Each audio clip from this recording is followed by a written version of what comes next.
It's great to hear so much.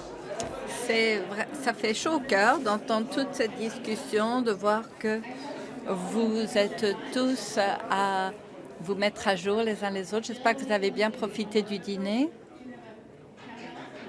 Est-ce qu'il y aurait une cloche à vache pour ramener tout le monde? J'espère que vous avez tous eu un bon dîner, que vous avez pu aussi regarder les vidéos de nos partenaires et de nos chefs d'entreprise. Ces vidéos sont disponibles en ligne. Maintenant, avant de vous présenter la ministre de l'Agriculture agroalimentaire, je tiens à rappeler à nos délégués que la ministre répondra aux questions vers 12h30 après sa déclaration. Si vous vous rendez au micro, je vous demande de bien vouloir vous présenter votre nom, votre province, votre organisation. Ce serait merveilleux et ce serait très utile pour la ministre, certainement. Nous vous demandons d'aller au micro pour poser vos questions pour qu'on puisse tous entendre vos questions et qu'elles soient traduites. Elle ne répondra aux questions que pendant 15 minutes environ. Alors, cela dit, sans plus tarder, je suis très heureuse que la ministre puisse être des nôtres aujourd'hui. Je vous souhaite la bienvenue, Madame la ministre Bibeau.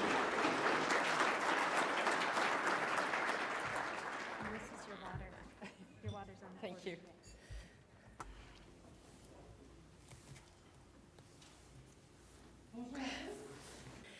C'est bon de vous voir en personne et non en deux dimensions. Hello to... Bonjour aux agriculteurs et aux autres dirigeants de l'industrie de partout au pays. C'est merveilleux d'être de nouveau rassemblés en personne.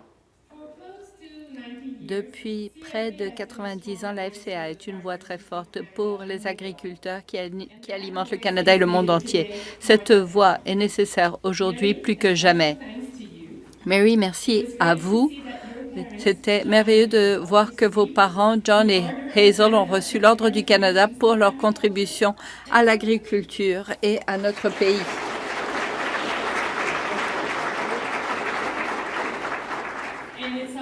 Et c'est clair que vous avez emboîté le pas. Le thème de la conférence de la FCA parle certainement des défis que nous avons eu à relever depuis 2 ans. Trouver des solutions durables dans une période d'incertitude. Nous savons tous que ça a été une période d'incertitude pour les agriculteurs canadiens avec une pandémie mondiale, les sécheresses, les inondations dans l'ouest du Canada. Avec le peu de temps que nous avons ensemble aujourd'hui, je veux souligner les mesures prises par notre gouvernement pour aider les agriculteurs à relever ces défis. En même temps, je veux aussi songer au long terme. En novembre dernier, les ministres de l'Agriculture de partout au Canada se sont entendus sur l'énoncé de Guelph. Il s'agit de notre vision commune pour faire en sorte que le Canada reste chef de file en innovation et en agriculture durable ainsi qu'en production alimentaire. Comme vous le savez, ma vision de la durabilité inclut la durabilité environnementale, bien entendu, mais elle inclut aussi la durabilité sociale et la durabilité économique.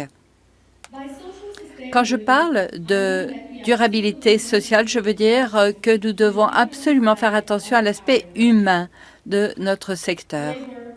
La main-d'œuvre est une partie importante de la lettre de mandat que j'ai reçue du Premier ministre.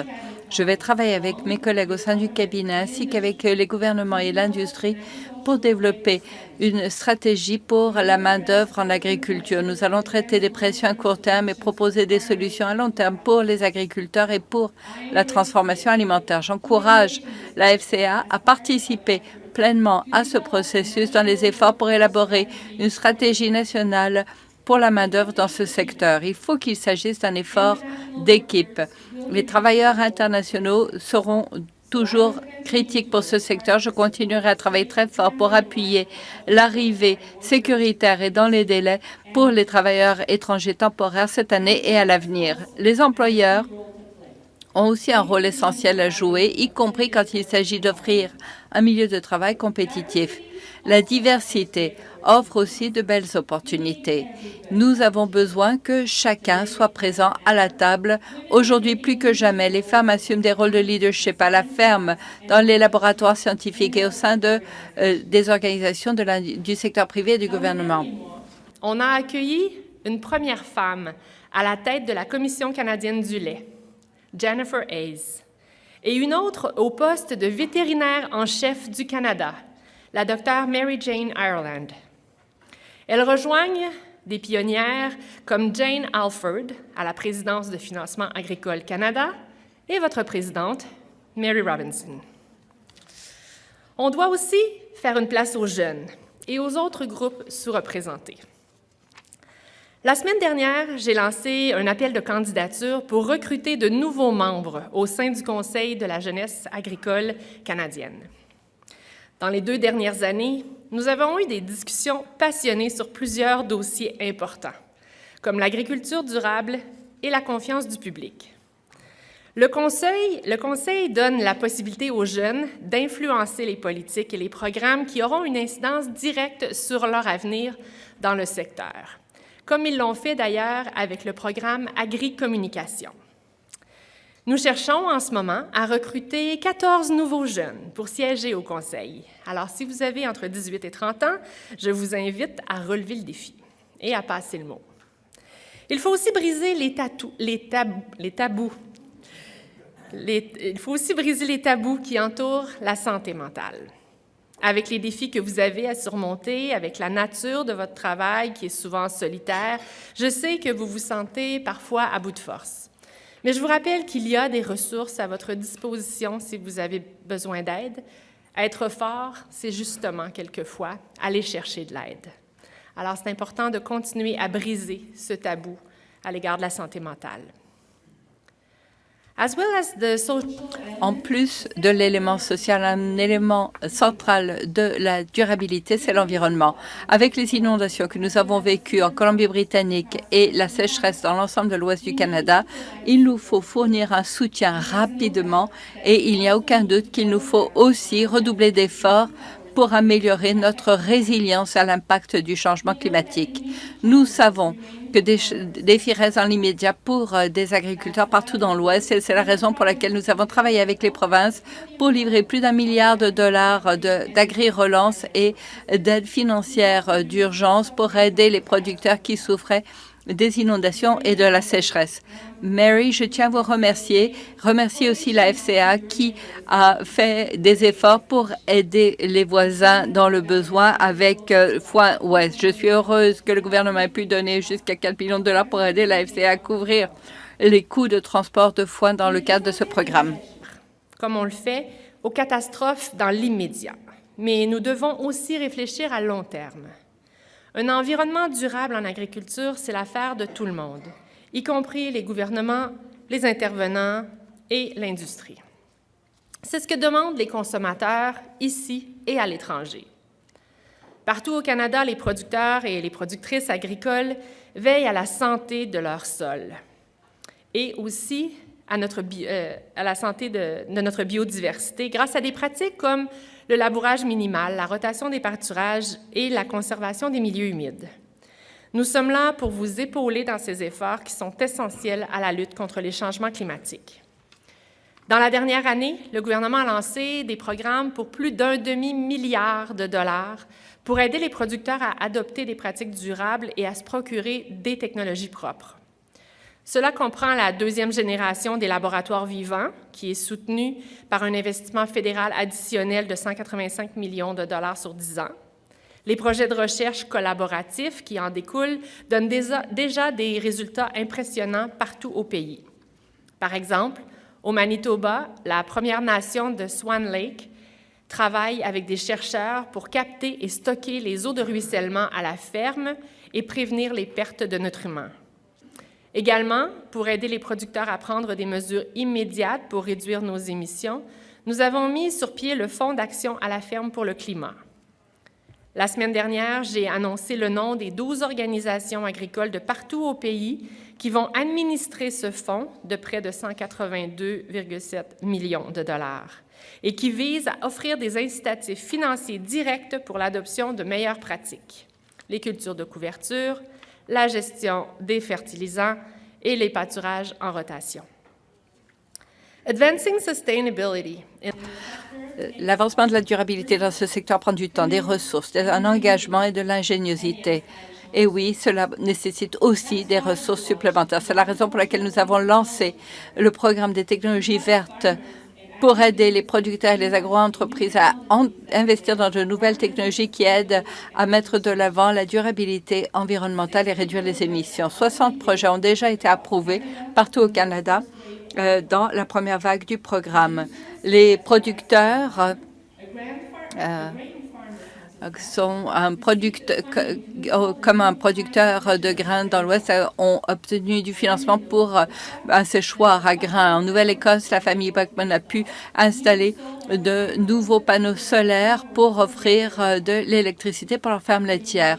Dans les collectivités partout au pays, nous appuyons les agriculteurs d'aujourd'hui et nous travaillons ensemble pour nous faire en sorte que notre secteur de l'agriculture reste fort et durable pour les générations à venir. Nous savons qu'un environnement sain et une économie saine vont de pair. L'agriculture est un moteur important de notre économie et de notre ruralité. Malgré les défis de 2021, les agriculteurs canadiens travaillent très fort pour faire en sorte que notre secteur agricole reste un moteur économique fort dans notre pays. Les agriculteurs aident le Canada à rebâtir mieux et ils le font en aidant le Canada à rester un chef de file en agriculture durable. De cette façon, les producteurs peuvent capitaliser sur les nouvelles opportunités qui s'offrent sur les marchés, des opportunités qui s'offrent pour l'alimentation durable. Ici, chez nous, les agriculteurs ont besoin de programmes de gestion des risques d'entreprise pour que leurs exploitations soient compétitives. Je sais que la GRE est une des priorités de la FCA. Le profil de risque de l'agriculture Canada a évolué et nos programmes doivent refléter ce changement. Nous avons pris une mesure initiale importante en éliminant la limite de marge de référence d'agri-stabilité. Nous sommes aussi engagés à restaurer les taux d'indemnisation à 80% avec le soutien des provinces. En même temps, nous mettons l'accent sur la réforme à long terme pour la GRE. En plus, aux côtés des ministres, nous commençons tout juste les consultations pour le prochain cadre stratégique pour l'agriculture, un cadre quinquennal qui débutera en 2023. Par le biais de ce processus de consultation, nous allons nous pencher sur des changements à plus long terme pour la GRE. Si on demande aux producteurs de mener la relance de notre économie, on doit leur offrir des programmes de gestion de risque qui soient efficaces. Nous sommes aussi engagés à verser près de 2,7 milliards de dollars pour aider les producteurs de lait, de volaille et d'œufs à composer avec les effets des accords commerciaux conclus avec l'Europe et la zone transpacifique. Nous allons bientôt annoncer les détails du programme pour les transformateurs de produits laitiers, de volaille et d'œufs pour un montant total de 292,5 millions de dollars. Et comme promis, nous irons de l'avant avec des compensations pleines et équitables pour l'accord signé avec les États-Unis et le Mexique, et les termes seront connus dans la première année de ce mandat. As we look ahead to a strong future for... Si nous tournons vers l'avenir de ce secteur, nous savons qu'il y a des grands défis à surmonter. Je suis absolument engagée à restaurer les échanges de pommes de terre de l'île du Prince-Édouard avec les États-Unis et appuyer nos producteurs. Nous avons restauré l'accès au Porto Rico. C'est une bonne première étape et nous avons fourni pour 28 millions de dollars de soutien pour la diversion. En même temps, c'est crève-cœur pour les producteurs d'avoir cette situation où on doit détruire une partie de la récolte. Nous allons continuer à renforcer nos systèmes de gestion axés sur la science et travailler avec le secteur pour faire en sorte que ce secteur soit plus résilient et que nos producteurs puissent prendre un plein essor. Les maladies animales sont aussi suivies de très près. Récemment, une ferme commerciale en Nouvelle-Écosse a été touchée par l'influenza aviaire. Nous ne sommes pas protégés non plus entièrement contre la peste porcine africaine. Il nous faut travailler en étroite collaboration avec les provinces et le secteur. Nous continuerons à faire tout ce qui est en notre pouvoir pour éviter que la maladie rentre au Canada et pour être prêts si le cas se présentait. Les agriculteurs ont aussi la responsabilité de mettre en œuvre des mesures phytosanitaires très fortes. Nous allons aussi continuer d'aborder les pressions qui se poursuivent sur la chaîne d'approvisionnement et sur la disponibilité d'aliments, ce qui sont l'important pour que les producteurs puissent avoir accès à la croissance et à la prospérité.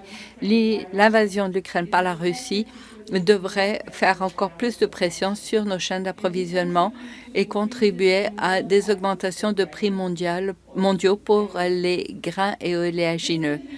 Cela pourrait mener à des problèmes d'insécurité alimentaire dans des pays du Moyen-Orient, de l'Afrique et même en Union européenne. Le Canada, en tant qu'exportateur net de denrées essentielles, pourrait jouer un rôle pour approvisionner ces régions selon les stocks et la demande disponibles. Par contre, on peut s'attendre à ce que les coûts des intrants augmentent, y compris les coûts d'engrais et d'énergie.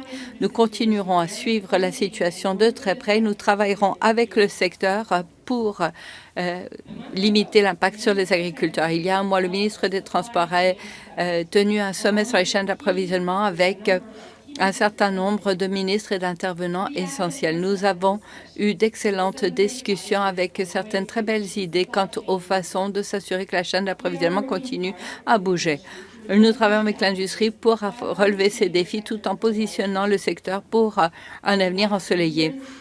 Au cours des 2 dernières années, les producteurs agricoles et les transformateurs ont fait preuve d'une grande résilience et adaptabilité face à de graves pressions.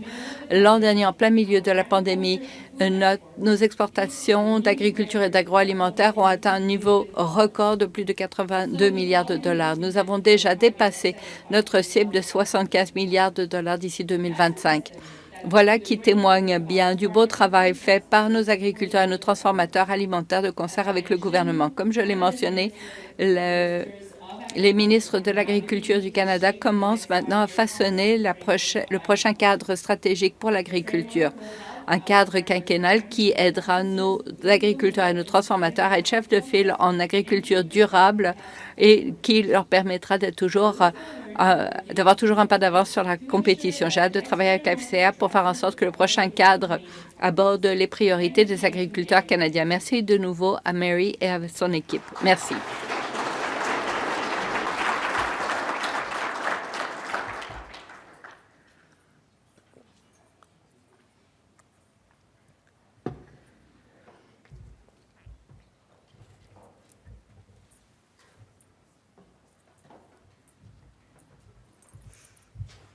Thank you, Minister. Merci, Madame la Ministre. Nous avons un peu de temps pour quelques questions. Alors, je vous invite à venir au micro si vous le souhaitez. Je n'arrive pas à croire que vous n'allez pas vous empresser de poser une question à la ministre. Voici Lynn Jacobson de la Fédération de l'Alberta. Lynn, vous avez la parole. Merci. Alors, c'est moi qui vais briser la glace. Je suis sûre que d'autres auront des questions par la suite. Une des choses dont vous parlez, la durabilité et certains des projets qui vont de l'avant, une des choses dont nous parlons, c'est particulièrement la façon de formuler une demande. Comment faire en sorte que les producteurs ordinaires fassent partie de ces programmes. Ça n'est pas toujours très clair. Et puis l'autre chose dont on se soucie, s'inquiète, c'est ce qui se passe en Russie, en Ukraine en ce moment.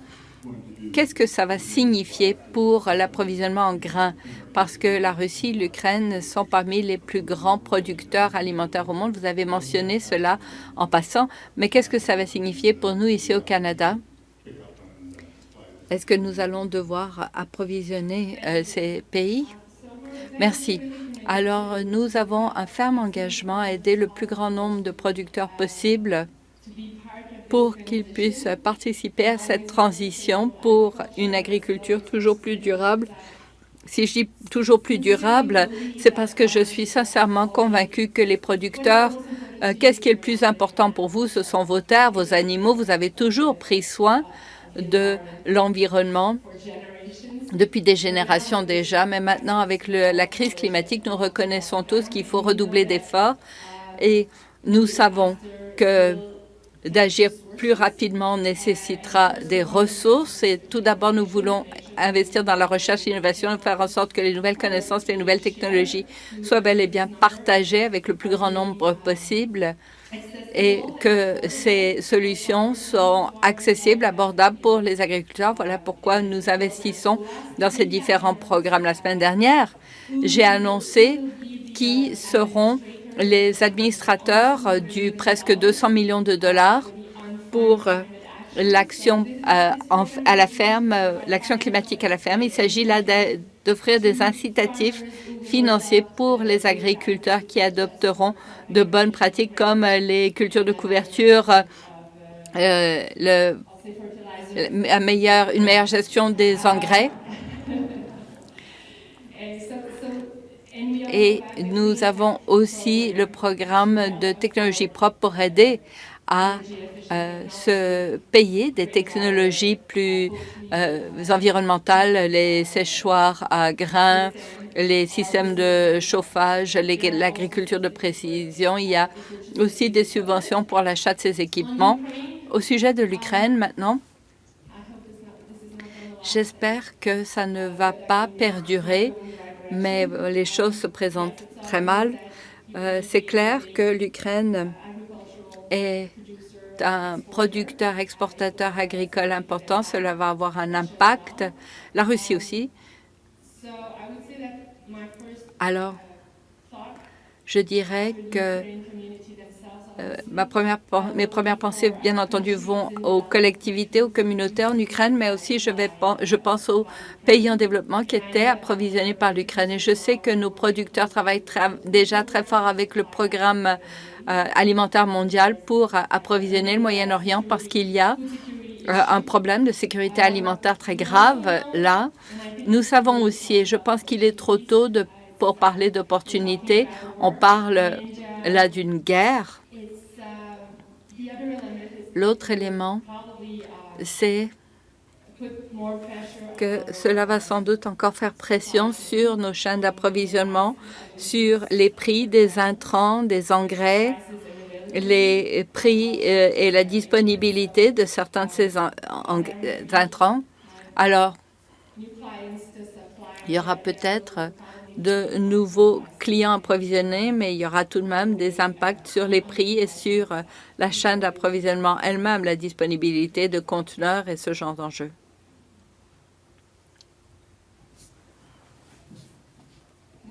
Oui. Bonjour. Peggy Breckfeld de la Fédération de l'agriculture de l'Ontario. Aujourd'hui, vous avez parlé de l'importance du plan environnemental, social et économique sur le plan de la durabilité. Je pense que tout le monde vous l'accorde, c'est important. Ici, présents, nous le savons, nous travaillons très fort pour faire avancer les choses, pour continuer à assurer la croissance de ce secteur, pour en faire toujours plus. Mais ce qui nous préoccupe parfois, c'est qu'il semble y avoir beaucoup de pression pour réduire les émissions, mais le pendant de tout cela, c'est la pression pour que nous fournissions plus d'aliments, pour alimenter le monde entier, pour avoir cette croissance. Alors, si nous examinons la question des émissions et du secteur agricole, ce que je vous dirais, c'est que quand on mesure, on doit mesurer pas seulement la superficie et travailler à partir de là. Il faut aussi, dans cette conversation sur les émissions par rapport, il faut tenir compte des émissions par rapport à ce que nous produisons. Si vous regardez le secteur laitier, le secteur porcin, ils ont des données très encourageantes quant à ce qui a été accompli pour produire plus avec moins.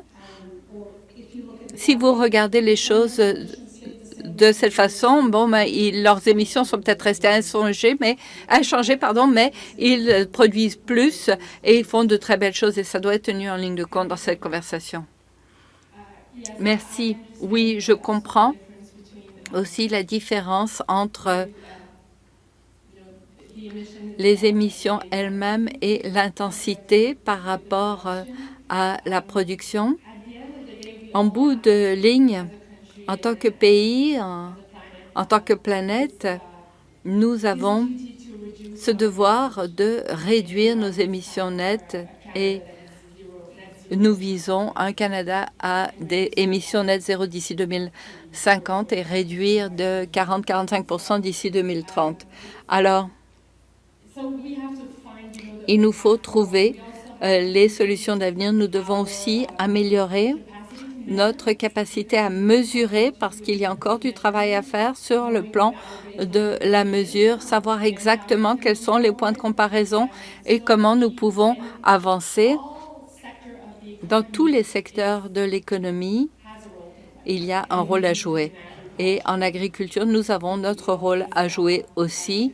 Nous aimons toujours dire que nous nous distinguons parce que nous nourrissons le monde entier, c'est vrai, mais il faut prendre ces enjeux très au sérieux parce que vous êtes les tout premiers touchés et c'est ce que les consommateurs attendent aussi.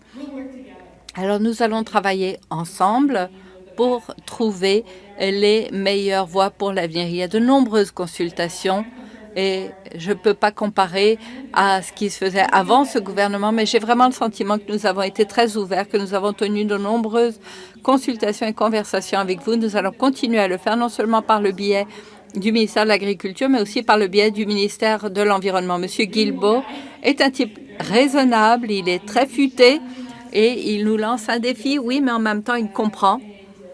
Et nous allons travailler ensemble pour trouver une solution raisonnable. Mais il faut faire preuve d'ambition, absolument, et se doter de cibles ambitieuses, mais nous allons trouver des solutions ensemble. Et plus tôt cette semaine, j'ai eu une conversation avec... il s'agissait de la super grappe protéine. C'était très enthousiasmant d'entendre parler d'innovation qui pourrait nous aider à réduire les émissions dans ce secteur, un secteur auquel je n'avais pas songé auparavant. Alors, il ne faut pas sous-estimer ni notre capacité à innover et nous allons le faire de concert. Merci. Bonjour, Madame la ministre. Morning. Des producteurs agricoles. J'ai un commentaire et une question. Mon premier commentaire, et je le fais à l'ensemble de la salle aussi, je me souviens, mes premières rencontres ici à l'FCA, où ce qu'on revendiquait, où on demandait une rétribution pour les biens et services écologiques. Ça qu'on voit un peu avec les annonces que vous avez faites, ça répond à ces attentes-là.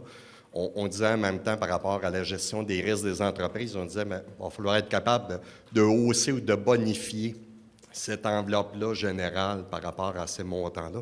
Je pense que le côté environnemental, biens et services écologiques, mes prédécesseurs ont mentionné des éléments là-dessus, il faut être supporté. J'ai bien compris au niveau de l'innovation aussi, des choses intéressantes. Il faut continuer d'aller là-dessus et de s'assurer aussi que les budgets soient au rendez-vous parce qu'on reste quand même compétitif face aux États-Unis et en Europe où on sait qu'il y a des paiements directs. C'est que je tiens à souligner, entre autres, les dernières annonces qui amènent directement des paiements aux producteurs sur la rétribution. Mais je pense qu'il faut continuer à aller dans ce sens-là. C'est très bien. L'autre élément, puis ça m'amène, Madame la ministre, peut-être une question. J'ai saisi votre discours, mais peut-être un des éléments que j'aimerais même vous entendre sur les systèmes alimentaires. Je sais que prochainement, on entend parler de code de conduite au niveau des systèmes alimentaires, tout ça.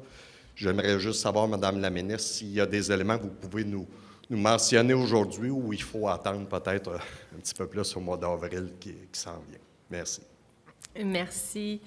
Oui, effectivement, je pense qu'on a répondu à vos attentes et vos recommandations avec les derniers programmes d'aide, de soutien à la ferme pour l'adoption des bonnes pratiques, parce qu'un défi qu'on a dans notre industrie agricole, c'est que c'est grosso modo 200 000 familles ou entreprises agricoles agroalimentaires qu'il faut embarquer dans ce mouvement, dans cette transition-là. Alors, de trouver les meilleures façons pour partager les bonnes informations, rendre ça accessible et qu'il y ait la plus grande adhésion possible.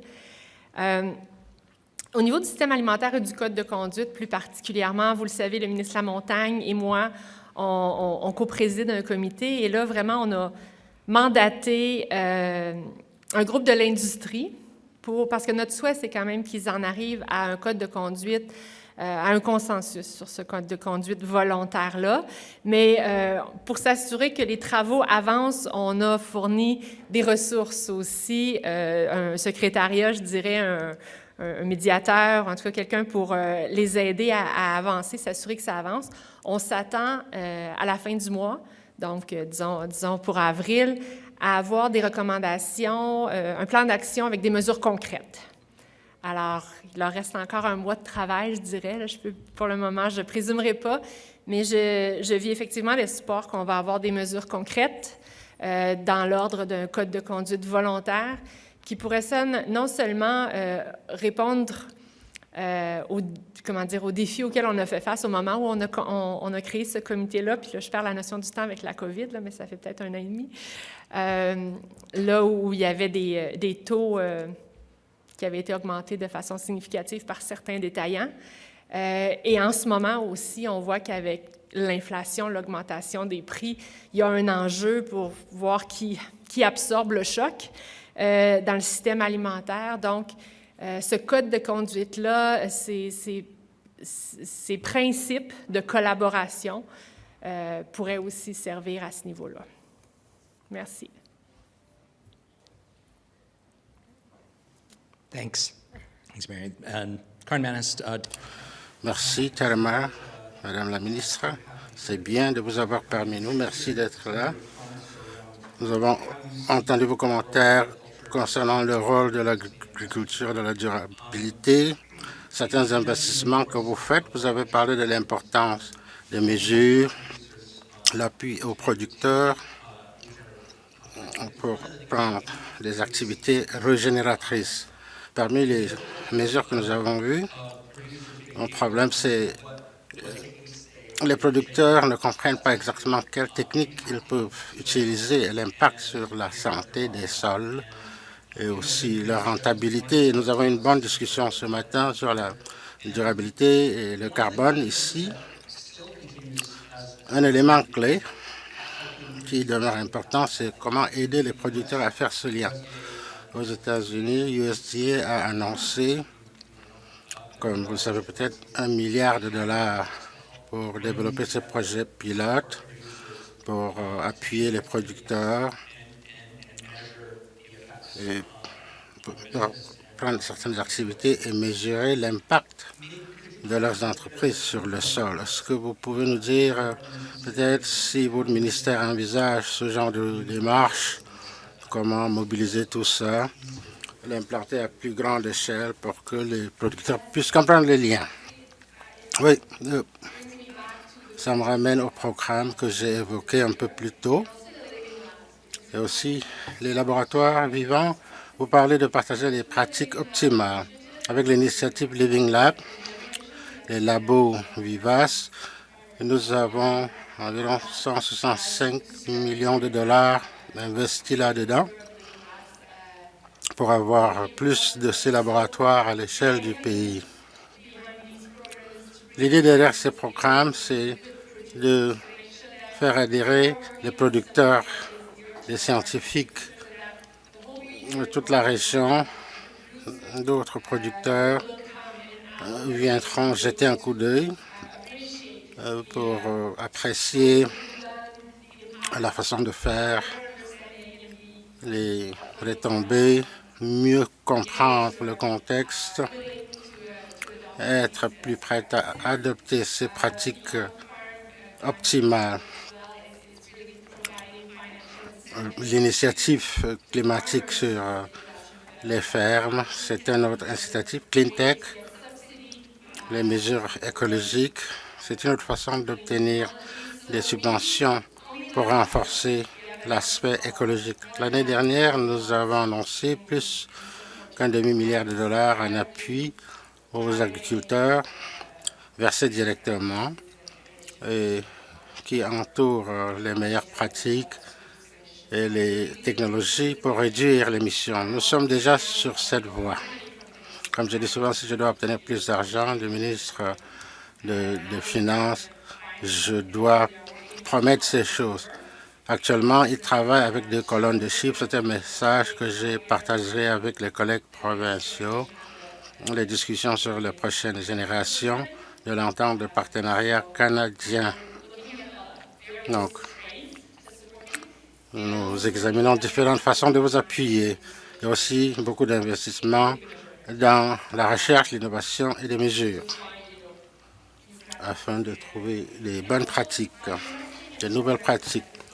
En investissant dans un programme comme CleanTech, la technologie écologique, je crois que nous sommes en train d'inciter un marché pour ces bonnes technologies.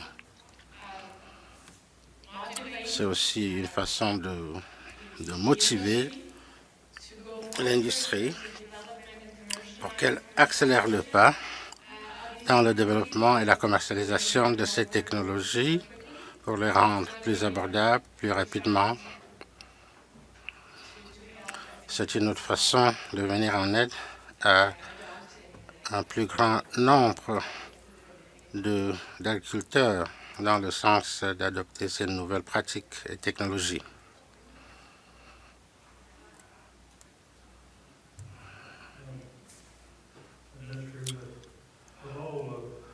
Madame la ministre Bibeau, je m'appelle Alvin Kennan, je suis de l'île du Prince-Édouard et je représente la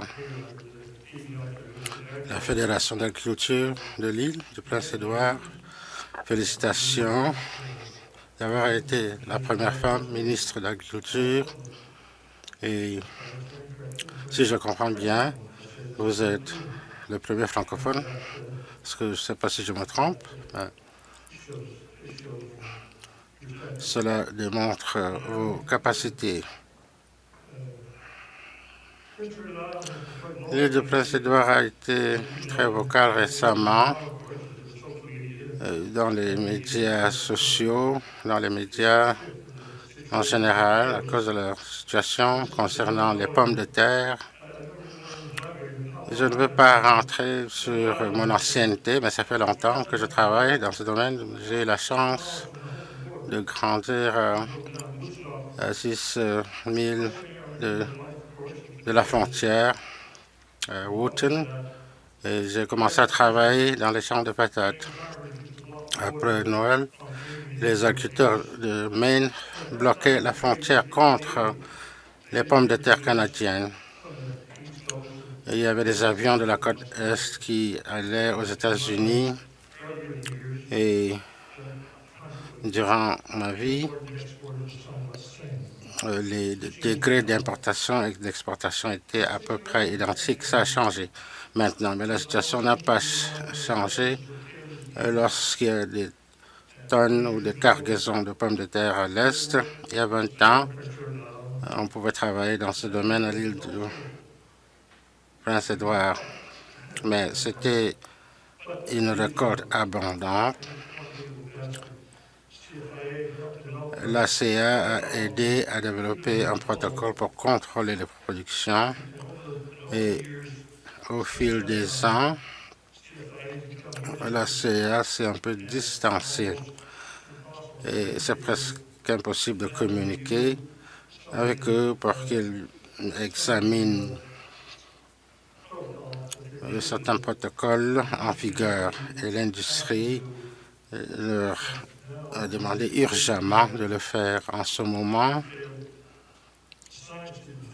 nous avons échoué. Peut-être que la science n'a pas échoué, mais ils ne croyaient pas à leur propre science. La science ne ment pas, mais elle change. Tout le monde le sait. Il faut être à la recherche de nouveaux éléments d'information, s'ajuster, s'adapter. Aujourd'hui, comme agriculteur, on veut voir comment éradiquer ces maladies qui touchent les pommes de terre. Et il parle d'infestation. Et aux États-Unis, il y a plus de protectionnisme comparé à la plupart des pays. C'est plus facile pour eux de proposer la fermeture de frontières. Il faut savoir que l'île de Prince-Édouard n'est pas mécontente parce que vous avez fermé la frontière, mais on vous demande d'ouvrir maintenant la frontière. Ils ne veulent pas dire qu'il faut inverser vos actions, c'est juste nous aider à trouver les bonnes méthodes scientifiques pour ouvrir la frontière. parce que les choses vont dans les deux sens. Donc, je voulais saisir l'occasion de vous demander, vous remercier de votre travail. Vous n'avez pas créé ceci comme problème.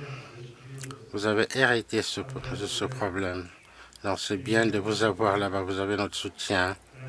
Et je vous encourage à essayer de vous fournir des conseils sur la manière d'entamer un dialogue pour que notre industrie puisse participer dans les projets scientifiques de la CIA. Depuis quelques années, si j'ai dit 20 ans, c'est encore plus loin que ça. Si j'ai dit 40, c'est encore plus. Ça fait encore plus longtemps, mais depuis ce temps, on n'a pas suggérer la qualité des produits. Il parle plutôt de la sécurité alimentaire, de la salubrité. C'est ce que l'industrie a intégré. Les producteurs même sont devenus très bien renseignés. Ils comprennent comment poser des questions et comprendre ce qui est possible. Et la CIA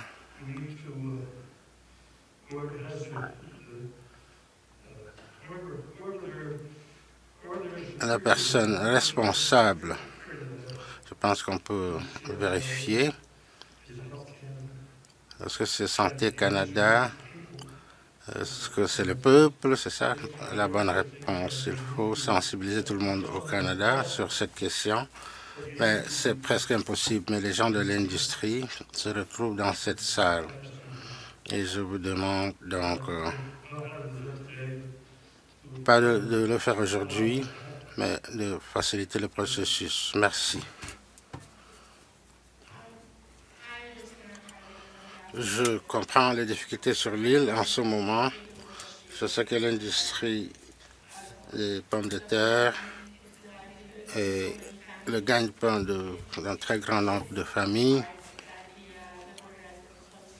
C'est très difficile, cette fermeture de frontières avec les États-Unis.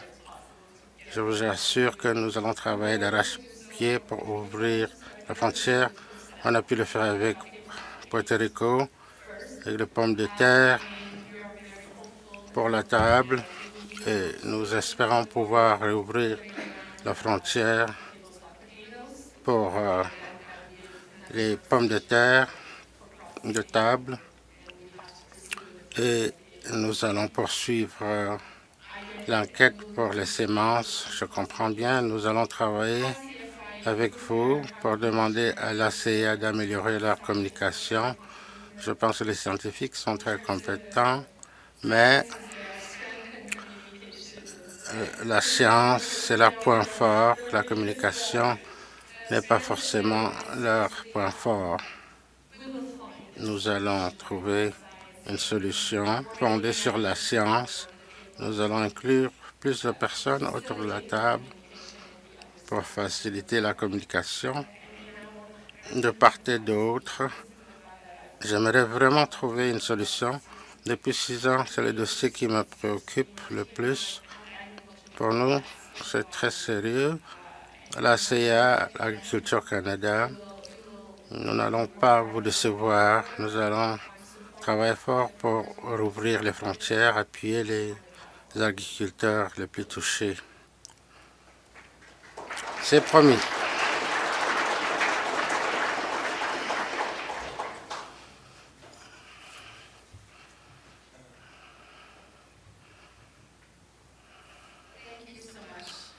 Merci beaucoup, ministre, pour vos déclarations, d'avoir répondu aux questions de nos délégués. C'est important votre accessibilité. Être là pour répondre à ce genre de questions, ça prend du courage.